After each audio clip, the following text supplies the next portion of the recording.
Welcome back to the program. We are joined today by Colonel Douglas Macgregor, a decorated combat veteran and former senior advisor to the U.S. Secretary of Defense. And I have been looking forward to speaking with you, as you will soon speak at this national conversation event, which I will leave the information about in the description. But I thought it was interesting to address both the domestic and international issues in a world which is changing. And as the world is changing so fast, it's not a good time to have politics on autopilot, as there is a need to reflect on how the world is changing and how the US should adjust to this, because some, I think, countries will thrive, others will fall, and it depends on the ability to adjust to the world as it is.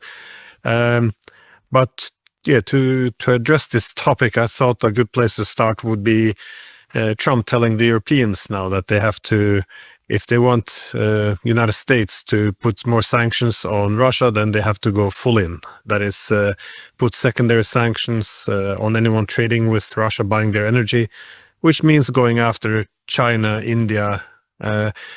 This is, I've heard, different interpretations and perspectives on what the strategy is here. Is this a foolish, delusional approach, or is this some 4D chess we're not understanding? No, I think that's a great question, because whenever people in the United States listen to something that Donald Trump says that frankly doesn't pass the smell test for common sense, the immediate fallback position is, oh, well, this must be a clever way to extricate the United States from something or put the United States in the driver's seat, so forth. I prefer to listen to the man and go along with what you see, as opposed to what you think he may mean. This message that he said to the Europeans struck me as a sort of a passive-aggressive approach to dealing with international relations that I think is both unhelpful and dangerous. I mean, he starts off by saying, I've decided to, quote unquote, do sanctions on Russia. It sounded like a valley girl from Central California explaining what she plans to do for the day, and do lunch, do dinner, whatever else. Then he goes on to tell us that, well, I'm going to I'm going to impose sanctions, but everything depends on you in Europe, and I expect that you will follow my lead. Well, he forgets something. You know, George Washington, when he was president of the United States, responded to a question about the French and what they would do in the future and what we might do in the future. And he said, keep something in mind. No nation or no nation state can be expected to move beyond the limits of its own interests. And that was his answer to the question, what will the French do? What will the British do? What will anybody do? And he did not expect anyone to move beyond the limits of their interests in their support of us. In other words, whatever the policy is, it has limitations. And I think as the Europeans read through his message, they're going to come to the conclusion that he wants them to fully commit to national or international suicide by destroying their relations with virtually everybody except the United States and between themselves. And this is not a reasonable solution in today's world. We all live on the same planet. It is in everyone's interest at some point to do business, regardless of the various political systems that each country embraces. So I think the notion that somehow or another the Europeans are going to say, you know, you're right. To be successful in Ukraine, which is, of course, an utterly absurd notion anyway, what we need to do now is cut off relations with China, cut ourselves off virtually from the rest of the world, from India, from everyone else, because all of these states are in one way or another doing business with Russia. You know, Turkey's an excellent example. Turkstream is vitally important to the Turks. They want desperately to have that energy. That energy fuels their industry. They're looking at what has happened in Germany, and they're asking themselves, why would we ever do this? Why would we cut ourselves off from Russia? Do we want to follow Germany down into the hell that Germany has created for itself in this allegedly noble crusade against evil Russia? It's a lot of nonsense. Makes no sense. So I think it's all going to fall apart. And at the same time, of course, we're looking at Europe, and we're seeing all these nationalist parties all over the continent who are effectively coming to power increasingly. That is to say, they're reaching a point in terms of popular support that makes it impossible to keep them from power any longer. And the good news is that the kind of nationalism these states are all espousing has nothing to do with attacking anyone. It has everything to do with what is in the interest of their own country, what's good for their societies. How do they protect themselves, their culture, their identity, their way of life, as well as their economic system? And I think this is the death knell of globalism, frankly. And whether President Trump is playing, as his supporters say, 4D chess, urging everybody to do sanctions the way he is, I have no idea. I rather suspect that some people in his administration are probably thinking in terms of further divorcing certainly Western Europe from Russia and China and other countries. But frankly speaking, I don't see any evidence that that will happen. So I think his plea for everyone else to sanction Russia, sanction China, sanction Turkey, sanction India, and remember, many of the countries that he's determined that we should sanction in one way or another are historic friends, strategic partners of the United States. It doesn't seem to matter anymore. And that's the tragedy of all of this. It goes back to the tariff war that he launched. Suddenly, everyone in the world is treated as the enemy and is subjected to tariffs. There was no discrimination. So again, I fear that he's quite serious and he's going to be monumentally disappointed because I don't think any of it is going to work. I'm wondering, though, if you're too optimistic about the Europeans at the moment, because it looks as if Europe has because the times are changing so rapidly, the Europeans have been left in this strategic vacuum that is, they don't really have the ability, it seems, to imagine a world where the collective West does not dominate. So all impulses is to restore the collective hegemony of the 1990s, which isn't achievable. But in the pursuit of this, we now have war with Russia, economic, not just decline, but likely collapse, political legitimacy crisis, a collapse in international relevance. But there seems the underpinning idea is that if we can just defeat the Russians, then everything could be reversed. We could go back to the 90s, the Russians would be weak and do what they're being told. The US would stay in Europe, so we would have, that's kind of our ticket to relevance and prosperity. We would have, in victory, we would also have European unity, and again, the authoritarians would be defeated and liberal democracy would thrive. So this is, it doesn't necessarily make a lot of sense, but the groupthink is organized around this and reason is gone. And with all this madness, you see all the leaders speaking only in slogans and emotional rhetoric. So I don't hear anyone defining what is the objective, how can we achieve this objective. It's just, well, Russia only respects force. Let's push back. And there's no dissent. No dissent is permitted, essentially. So I'm just wondering, it does seem too crazy for the Europeans to agree to something like this. That is, go to economic, cut themselves off from the entire world, except for the United States, at the time when the US is dictating a bit unfair trade terms to the Europeans. But are you sure that the Europeans won't actually go through with this? Because there's our leaders aren't very rational these days, I would say.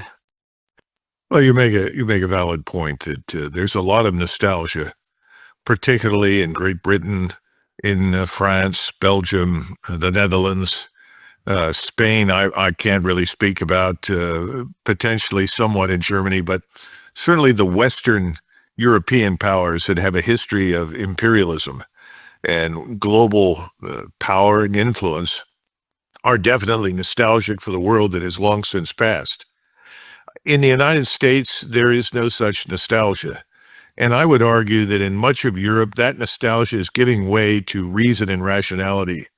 What do I mean by that? Well, if you're walking around the streets of Paris right now or London, you're seeing something that is far more damaging and far more dangerous to your country than anything that Russia could conceivably ever mount. And what am I talking about? Well, you're seeing your country fall into the hands of recent migrants who are unalterably opposed to your way of life, to your culture, to your religion. They, in turn, are attempting to set up some facsimile of the country from which they came, the society from which they emerged. This is immediate and it's dangerous. Now, the elites, and when I mean elites, I'm talking about the people largely with money, with the ability to insulate themselves from what happens inside their societies. We have them, you have them. They're not terribly concerned, and they view or they criticize their own populations for their lack of tolerance. Well, they're not being knifed in broad daylight. They're not being assaulted, brutalized, or raped. They're not dealing with this sort of in-your-face cultural assault that people in Great Britain and France and Germany are seeing every day. So I think the population doesn't have much tolerance left. The other thing is that I have never seen, and perhaps you have, I don't know, but in my times in Europe, I have seen no appetite for a knockdown, drag-out war with anybody, least of all Russia.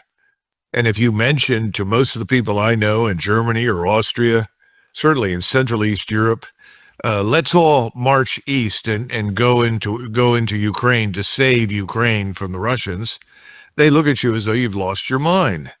They're happy to send untold quantities of money and cash and equipment as long as it doesn't hurt them economically, obviously, and that's about to bite very hard right now.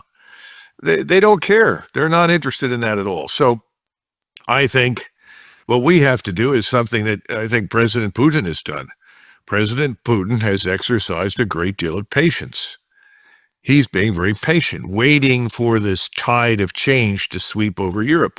It's coming. And President Trump's message to the Europeans is going to accelerate that process. The real question is how soon do Americans wake up and recognize that Washington has led them down a blind alley? And that's one of the reasons that I did write the article that I did today about this shift in global power and influence and wealth to the East. It's not because I'm celebrating the demise of the West in any way, shape, or form. And the West doesn't necessarily have to go down as a result of this. But what the West has to recognize is that there are multiple powers in the world today. There are other poles of influence and strength and power. Just because China or India or Iran or any number of other countries and Russia are now powerful actors on the world stage doesn't translate into danger for us. And that's been the problem now, I would say, certainly since 1991. People want to interpret in Washington, D.C., the emergence of other power centers as inevitably damaging to the United States. That's not true.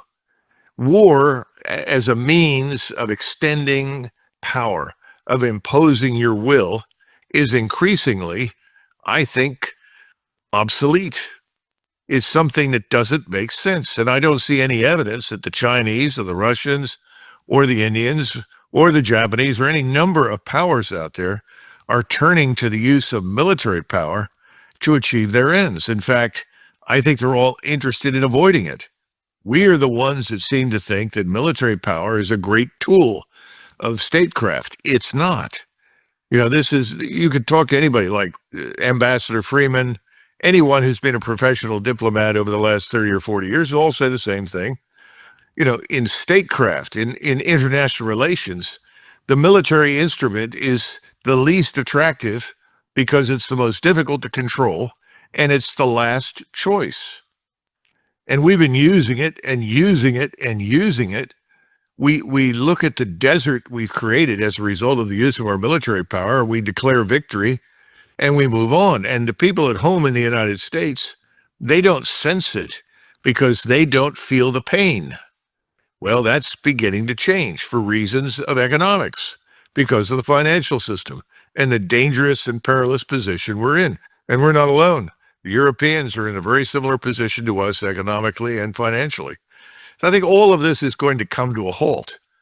But like everything else, when you say that, and you know this, Glenn, from your own experience, people say, well, when is this going to happen? I can't pinpoint the day and time. I'm not Nostradamus.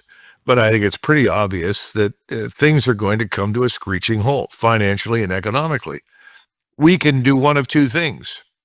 We can jump into a hole and pull the hole down on top of us and hide out and pretend nothing's changed and that we're the greatest. Or we could recognize that the world really has changed. There's a new constellation of powers, and we ought to be part of the new constellation. How do we do that? How do we get into this new constellation of powers?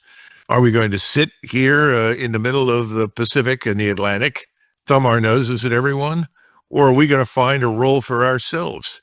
Instead of looking at the One Belt, One Road program as some sort of fatal danger that has to be combated, insisting that it has purely military utility, which is nonsense, we've got to look at where we fit in. Can we plug into this? Can we offer something?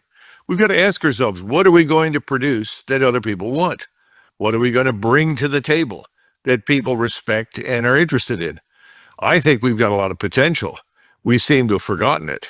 If you go back from the period of world history between 1870 and 1970, everything you enjoy today, from electric lighting to gas heating to automobiles, you name it, all the various vaccinations that do work, these things all have their origins in the United States with brilliant inventions. Well, I think we need to get to work. We need to go to the workbench and start inventing and innovating and get out of this business of trying to figure out how we can bludgeon and bully people to move in whatever direction they want. By the way, there's a great article in the National Interest, and it's by Graham Allison, who makes exactly this point. I think people are figuring this out, but right now, Washington doesn't understand. It's not simply Donald Trump. It's the entire ruling political class. Yeah, well, let me just say first, I think you have it right that something is changing also in Europe, though, that more people are questioning the war propaganda because they realize, well, more people are seeing that the facts that the vast majority of Ukrainians want peace, yet they also see that their own politicians boycott diplomacy and instead give their full support for Zelensky's regime, who's hunting Ukrainians on the street to send them to the front line. I mean, and this is all sold as helping Ukraine. So even as the opposition in Ukraine, the pro-Western one, begins to criticize this, I think more people are waking up that perhaps, governments sometimes lie during wars. But sometimes, I sometimes think there's more than just periodic lying. I think it's become, the stock and trade of too many governments too often. Well, I did read your article, though, because I thought this is interesting, also in the context of what you said about, you want to preserve the West, and indeed, I think we all share that sentiment. But in order to preserve the West, one have to adjust to reality, and preserving the West can't always only mean that all other centers of powers have to be defeated, because if that's not an achievable outcome, you end up destroying the West with this objective. But the reason I liked your article so much is, I mean, if we take a step back from all these day-to-day issues, we can see the larger changes, which hasn't happened in history. That is 500 years of Western power and leadership is coming to an end. And again, finding a new role for the West in the world is quite pivotal, instead of just trying to knock our heads against the wall and get back hegemony. But how are you reading this history, though, the end of this 500-year period? Well, I don't see it as the end of Western power and influence. I see it as the end of our dominance. Sorry, that's much better. The multipolar world is not the end for the United States or anyone in Europe. Quite the contrary. I think it's a huge opportunity. But what we have to do is something that happened over time after 1492. The reason I invoked 1492 is a good friend of mine in Croatia was looking at what was going on in Belgrade and other major capitals and looked at the influx of Chinese investment and so forth. And he just offhandedly said to me, we're beginning to see something that is significant. Maybe this is 1492 all over again. And that triggered the article that I wrote, because I think he's got a point. We're seeing new trade routes, new opportunities, and we're recognizing that other states, other economies have comparative advantages. Every nation state, in my judgment, at some point, has to identify its comparative advantage in certain areas. It has to recognize that in other areas, they don't have a comparative advantage. That's all right. You rectify that situation by economic cooperation through trade and commerce. So that's what we have to sit down and think about. One of the things I also mentioned in that article that we've ignored for a very long time, if you go back 100 years ago, we had probably the world's largest merchant marine fleet. One of the reasons we were able to so rapidly resupply the British overseas, both in World War I and then in World War II, was that we had this enormous merchant fleet. What happened to it? We essentially opted out. Somebody decided that they could make more money by selling it off than they could by maintaining it and exploiting it. Same thing is true with rail. The United States had probably the greatest railroad system in the world. This is especially true after 1870. Once we have the Civil War behind us, what have we done with it? Perhaps we're all waiting for the aliens to land and to provide us with some new technologies that makes everything we own obsolete. Maybe that'll happen at some point, but right now we're still dealing with the laws of physics. There is a good rationale for the United States that sits in the middle of the world to invest very heavily in fast sea lift and fast high-speed rail. What do I mean by that? Well, if you look at Rome and the Roman Empire, the big advantage the Romans had was they sat in the middle of the Mediterranean. And with their legions and fleets and roads and bridges, they could create networks of trade that made Rome wealthy and powerful. Now, nothing ever lasts forever. But my point is we need to look at that example and begin to see ourselves a little differently.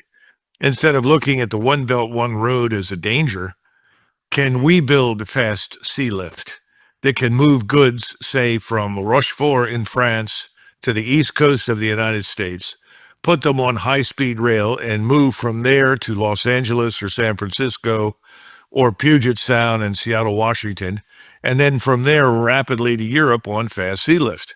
Now, I'm saying Europe, Japan, and Northeast Asia and China. We also have this Arctic passage that's opened up. There are a lot of reasons for us to look into this. Why? Because we have had historically a tremendous advantage. The advantage is that from Atlantic to Pacific, from Pacific to Atlantic, we speak one language. We have one law. When you move goods from Shanghai all the way up through Central Asia and then down into the Middle East or west towards Europe, how many countries and nation states do you pass through? How expensive is it to move those things? Every one you encounter, and I've got friends that are in China tell me this all the time, as soon as you show up and you're Chinese, say, we want to build a terminal here, we want to put this here, everyone stands there and says, here's my hand, fill it with cash, please. Well, there's no requirement for that. We can move everything from coast to coast without going through multiple countries. We need to think about this. We have refused to think about it. We have refused to invest in it. Instead, where have we spent trillions of dollars? Trillions of dollars intervening in countries and societies that are radically different from ours, in many cases killing hundreds of thousands, displacing millions, destroying economies, distorting regional dynamics, distorting power arrangements in favor of what we think is to our advantage. Well, I've been looking over the last 30 plus years of interventions. I can't find any advantage. I don't see how we strategically have profited dramatically from any of these interventions. Yet that's the underlying assumption in Washington. You intervene in Libya, and what do you get for your trouble? You get chaos. You destroyed the dynamics in the region. Everyone in North Africa is afraid of you. No one really trusts you. If you go into Latin America right now, and we have this armada we're setting up north of Venezuela, everybody looks at Venezuela in isolation from the rest of Latin America. But you can't. Venezuela is part of another continent. If you go into Venezuela, you destroy the power structure in Venezuela. You distort the relations that Venezuela has with its neighbors. You're not just going to end up fighting people in Venezuela. You're going to see paramilitaries from Brazil pour in there to help the Venezuelans fight us. You're going to see the same thing from Colombia. You may see it come in from Peru. In other words, what you think you're doing in one location inevitably has consequences for all the countries around it. We've ignored that. Now, the Middle East is a unique set of circumstances. Every place you go is different. We have to understand that. We've never bothered to look at it from that vantage point.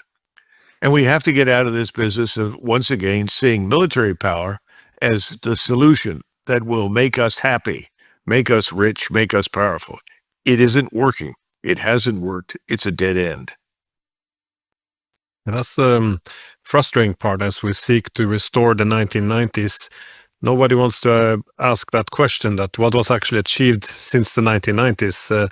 Because, as you said, all of these military adventures, they all led to disaster, and we went from the 90s of unprecedented concentration of power in the West to now this collapse in economic security, political power, as well as the reputation, and internal stability. So it is strange that no one's looking at a different approach. It is always this same knee-jerk reaction and empty slogans. But what do you see as a different strategy, though? What should the United States be doing now, in your opinion? Again, if Trump is listening to you, what would you tell him? Yeah, well, our first step, I say this is particularly true in Asia, and also, I would argue, to a large extent, increasingly in the Middle East. We need to demilitarize our relations with the rest of the world. A good example of the demilitarizing, this man, Lutnick, who works with President Trump, attended a meeting, and he sat across from a delegation from India. And the discussion was about commerce and trade. And the Indian leader of the delegation actually asked him, well, what can we do in order to improve our relationship, strengthen our relationship? And Mr. Lutnick said immediately, you can buy more of our military equipment. What? In other words, the only thing that we're producing right now, it's not the only thing because we produce a lot of energy. We're not doing a very good job of it, but we do. We also have a tremendous agrarian sector. And again, I don't think we're getting nearly out of it what we should. But this notion of buy our military equipment is bizarre. You know, this is the one manufacturing sector that we've got that we seem to push very hard. This means that, by definition, you buy our military equipment, then you are allied or partnered with us. Well, India has just demonstrated very clearly that India would like to have good relations with us, but India has its own interests, and those interests involve good relations with Russia and increasingly with China. You know, people in this country, the so-called elites, have been saying, well, India is going to go to war with China. That's inevitable. Really? Why? What are they going to fight over? Are they going to fight over terrain that's 15,000, 16,000 feet above sea level? To adjust boundaries, 5 miles, 10 kilometers? What? It's ridiculous. And why is it in our interest that India and China should go to war? It isn't. The supposition is it's a zero-sum game. In other words, if someone overseas goes to war, we profit. No, we don't. That's ridiculous thinking. In other words, we need to get back to where we were, I would argue, even despite the Cold War and the obvious fears of the Soviet Union, back to where Eisenhower looked at the world and felt that the most important thing we can do is to build prosperity at home. And then he borrowed once again from Washington and Hamilton and tried to export prosperity. You know, this was the other point that was made over and over and over again after our country was founded. People immediately sprung up with the notion that we should invade other places and, quote unquote, spread the revolution. And of course, at the time, Washington and Hamilton in particular, Jefferson was the exception, looked at this and said, well, that's a brilliant idea. Then eventually we'll have the Austrians, the Prussians, the Russians, the British all landing on our shores to crush us because they will perceive us to be a threat.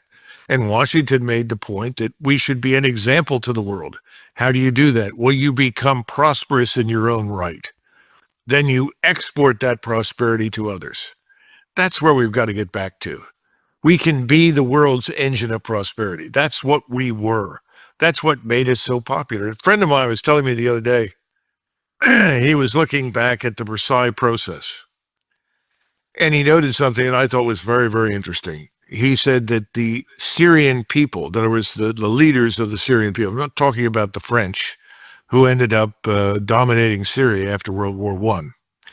He was saying that the Syrian representatives to Versailles actually approached the American delegation and said, we don't really want the French or the British or anybody else from Europe in our country, but we all admire the United States. We know that you're fair-minded.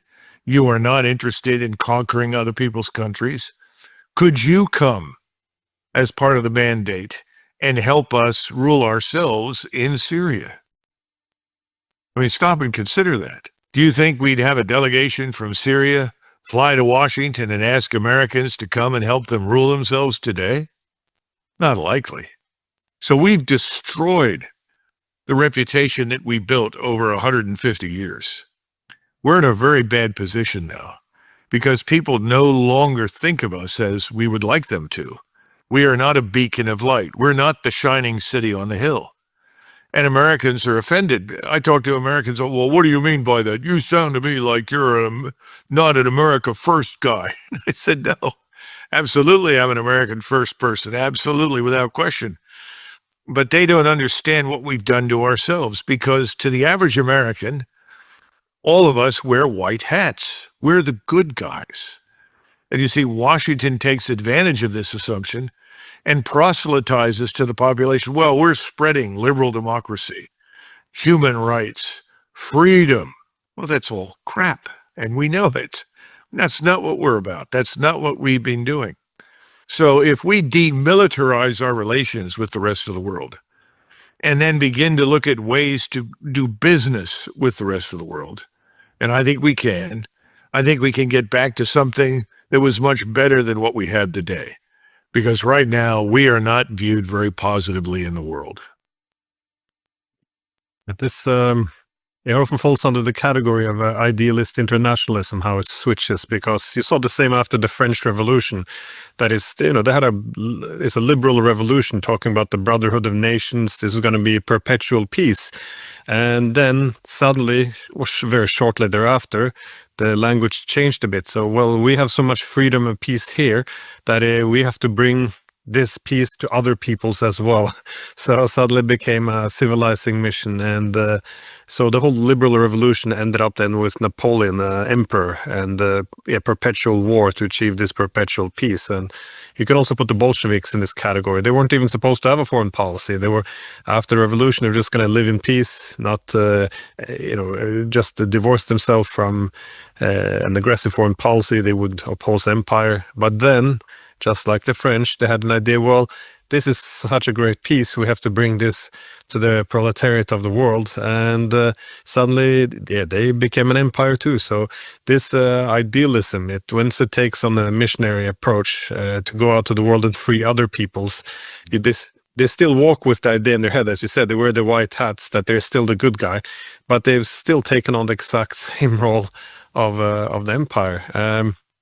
I did want to ask you though, what do you think can be done within the United States? Because I had an interview with Napolitano, Judge Napolitano, which will also be at the national conversation, and he had some very grim views on the future. Though he thought the United States could break apart if they continue down this path. But do you think, for example, third party, something like this is what is required to, I guess, break out of the status quo? Well, I'm sure that this is a topic that we'll discuss on 4 October in Dallas. And, the Judge Napolitano and I have similar views in some areas, and other areas we don't, which is fine. I mean, one of the things that came up when I was talking to the two guests, Natalie Brunell and Andrew Napolitano, so I said, look, you're not being invited to attend this, and on the basis of your views being identical to mine. That's not the case. They hold views that in many cases are very different. We're not asking people to come there and embrace some set of views. What we want to do is we want to have a conversation, literally. We want to know what others think. We want to know what they want, what they think our interests are, especially at home, because I really believe with the sort of degradation of our economic position, the financial crisis that looms, people are going to be very interested in what we do at home and not terribly interested in what we're doing overseas. So I think the appeal to fear, which has always been the, what's the right word, the card of entry or the ticket of entry into the discussion in Washington. Who are the people we have to be against all the time?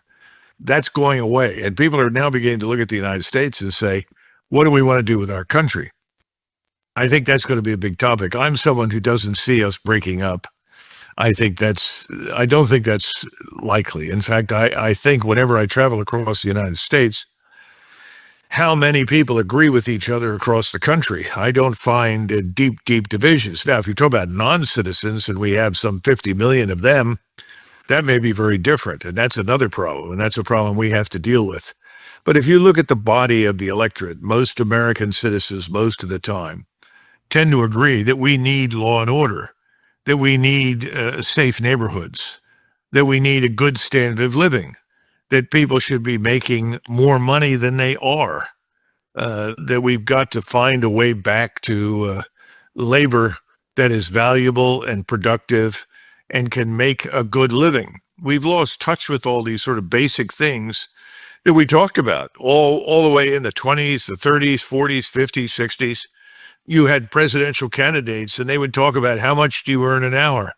What is your dollar worth? What is the buying power? That's why in the article that I wrote, I talk about purchasing power, purchasing power parity, which is a better measure of national strength and health, frankly, than this ludicrous GDP, because everybody adjusts the definition of gross domestic product to suit themselves and so forth. And that's part of our problem here in the United States. We continue to delude ourselves that we are bigger, better, stronger than we really are. We have to come to terms with reality. We are not as strong as we were. Everybody wants to get back to being strong, but they think the route is military. It's not. That's the point. I don't think most Americans want to be drafted into the military and go fight somewhere. But I do think most Americans would strongly support the security of our borders, our harbors, our airports. They would like to see an end to the lawlessness that open borders and unrestricted access to us has created. They would like to see the law enforced. I think those are very, very important things. At the same time, they want jobs. People that don't have jobs want jobs. And I think we can do a better job of producing those. But that's not going to come from continuing down the path that we're on, which is a militarized path. And people look at me, and a friend of mine said, "Gee, Doug, you don't like war and you're a soldier." I don't know very many people that have been to war and seen real combat who came back with an appetite to see more of it. I mean, you do it, it's your duty, but you don't necessarily want to carry that destruction everywhere in the world. And I think people that have never been to war are usually the most enthusiastic about going. So I think we're at an interesting inflection point in the United States. And I think we need to take note of this 1492 analogy, because wealth and power are moving away from us. Instead of saying, well, we need to build more warships, and we need to build forces that can fight further, farther, faster, we need to look at the things that are really the ingredients of success. The key to security is ultimately prosperity. And we need to get back to building that. It used to be a cliche in the United States, especially with the Republican Party.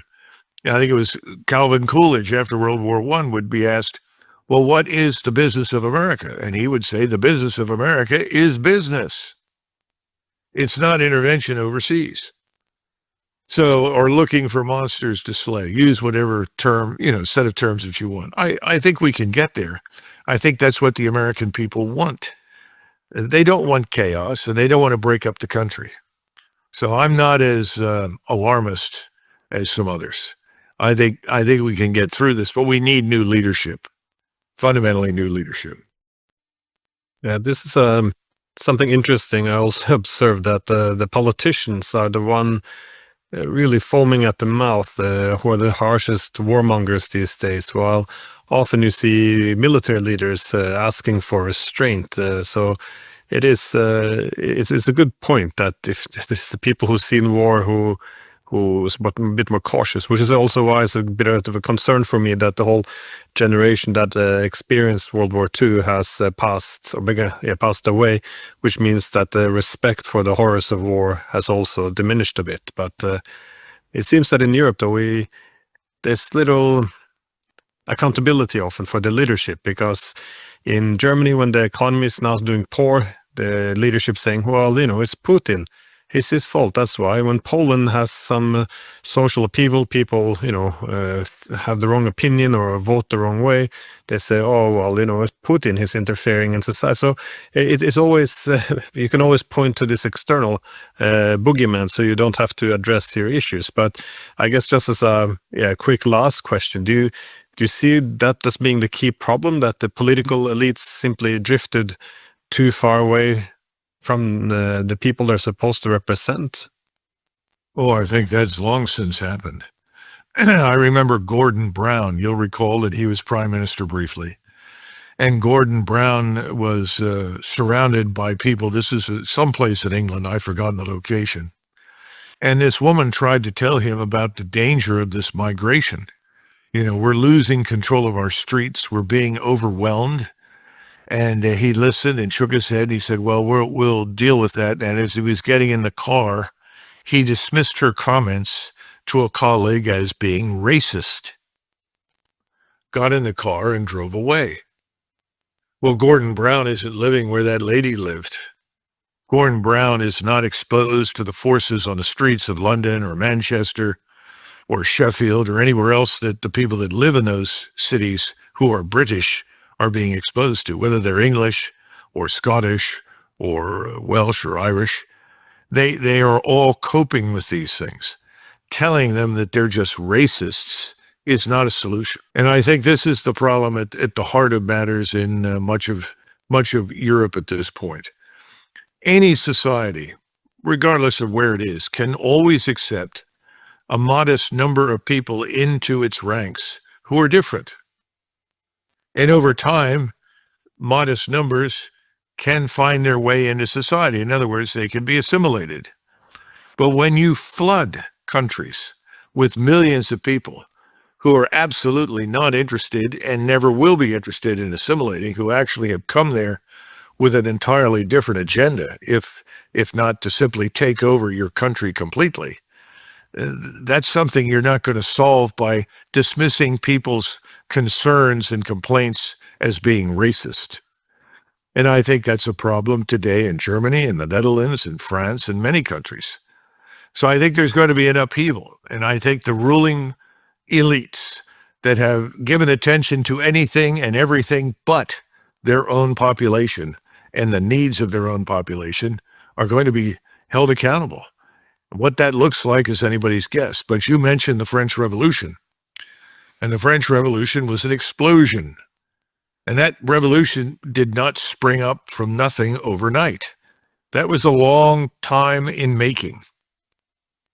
It's just that they reached a point when they could no longer buy bread in Paris that the thing exploded. But the ingredients for the explosion were always there. De Tocqueville, who wrote a marvelous book about the United States, talked about the 1848 revolution. And he was talking about he said, we in France are sleeping on the slopes of a volcano, and no one is paying attention. I think we in the West are sleeping on the slopes of a volcano, and the explosion is coming. But it's not an explosion directed at Russia or China or India or anybody else. It's all directed internally. Yeah, no, well, for the people who live in Europe now, I think they feel a bit like this, that we're sleeping on a volcano, because the political stability, the idea that there is any, is going away very quickly, as we see what's happening in France, Britain, Germany. and you see the media trying to patch things up and sell a narrative which is ridiculous. So. Well, I sincerely hope that if there's anybody in Europe, as well as in the United States, who is still interested, that they will look at the website for 4 October. And if they can come and they can join us, we would be very grateful. We'd like to hear what they had to say. Yeah. And as I said before, I'll leave it in the description for the information about the national conversation, which will take place in Dallas. So thank you so much for taking time. Thank you, Glenn. Bye-bye.